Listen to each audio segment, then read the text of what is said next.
Florida lawmakers finally got a chance to go inside the state's new detention facility in the Everglades. You've probably heard it's being dubbed Alligator Alcatraz. What we saw, the conditions that we saw inside this internment camp, which it is nothing less than that description, were really appalling.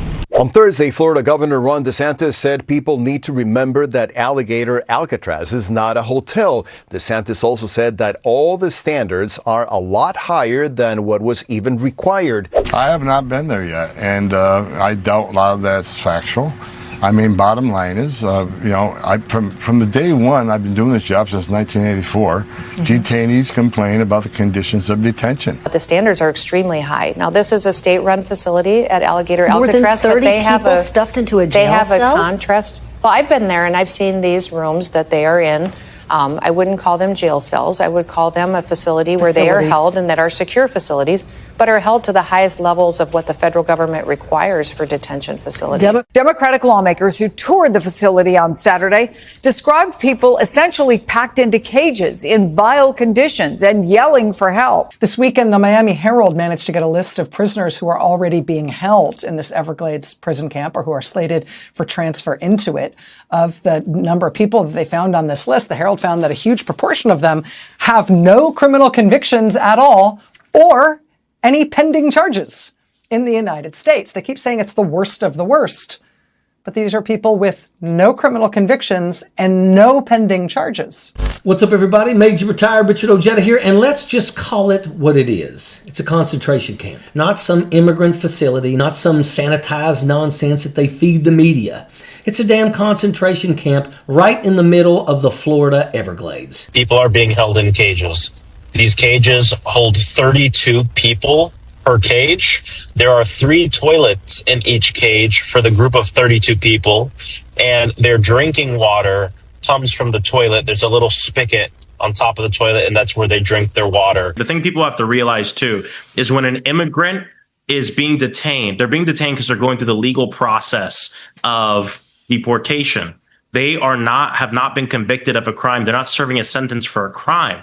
And so they should not be treated in this way. And to be honest, even if you're treated as even if you've been convicted of a crime in this country, you shouldn't be treated this way. And while this is happening, while people are living in this nightmare, Fox News and people like Laura Ingraham and Stephen Miller laugh. They're laughing. They're joking about some bear Alcatraz in Alaska or some other animal-themed Alcatraz popping up in different states. Florida believes in borders, and it moves fast. 8 days is all it took to build Alligator Alcatraz. It's a place where criminal illegal aliens will be housed before they're shipped out. Alligator Alcatraz is nestled deep in the Everglades. It's surrounded by thousands of feet of barbed wire. The facility can accommodate as many as 3,000 illegals. Nice bunk beds. President Trump's massive increase in ICE arrests nationwide, all of the ICE beds have been filled up. Now, we reach out to other states, Stephen, and a lot of them are open to helping. Alaska told us that we don't have alligators, but we have lots of bears. However, they aren't aware of any plans for an Alaska version of bear. I said bear Alcatraz. So, Stephen, there's good news there. So what's next? A wolf Alcatraz in Colorado? A badger Alcatraz in Wisconsin? Or a moose Alcatraz up in Maine? State by state, they'll turn this country into a damn zoo of human suffering. And you know what? They'll laugh about every single one of them. Laughing at human suffering. How cruel and sadistic can these people be? Trump said that he was going after the bad guys, the murderers, the rapists, the cartel leaders. What do we actually get? Families, workers, students, parents, even U.S. citizens zip-tied and thrown into cages. And while they're doing that, Trump's administration is cutting deals to bring El Chapo's family because they're billionaires. That's what law and order really means to them. It's all a steaming pile of garbage. Trump said factories would come back to America. Garbage.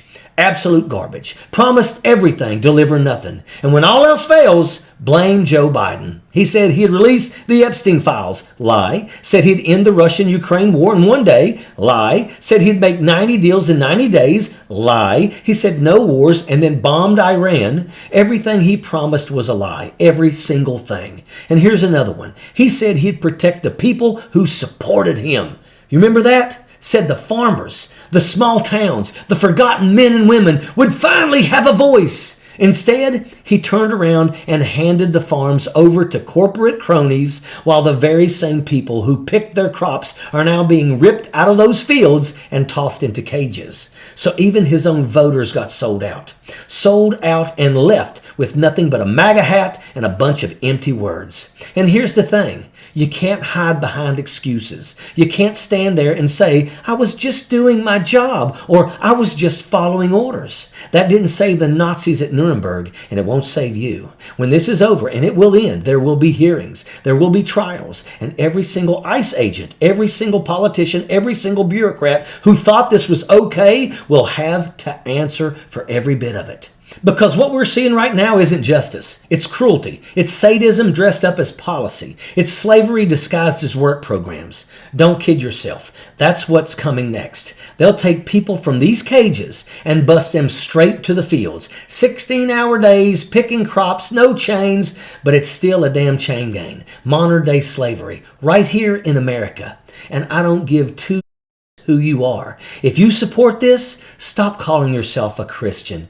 You're not a Christian. If you can't follow Matthew 25, if you can't see the humanity in people crying for freedom, then you're a liar. You're a hypocrite. You're a cruel sack. And you can spare me the Bible verses, because there's nothing godly about this. Nothing. Don't think it can't happen here. Don't think it can't get worse. No, we haven't had a Holocaust in America, but don't fool yourself. We're moving in that direction. And the people cheering this on, they're the same ones who would have worked the camps back then. They're the same ones who would have taken the job because they enjoy the power. They enjoy the suffering. That's how far gone these people are.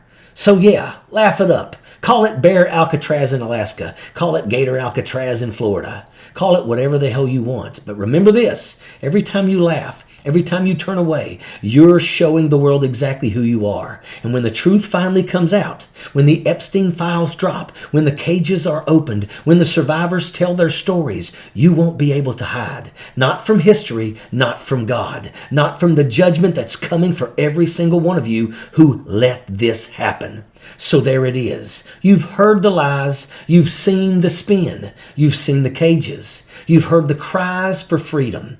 This is what happens when a government built on cruelty is given free rein. And make no mistake, history is watching. The world is watching. And one day soon, every single person who allowed this to happen will have to answer for it. No excuses, no hiding, no, I was just following orders, because this isn't law and order. This isn't justice. This is tyranny. And if you can't see it for what it is, you're part of the problem. Period. This is why we speak out. This is why we refuse to stay silent. And if you're as sick as this as I am, stay informed, stay loud, and stand ready. Because if we don't fight this now, they're coming for more.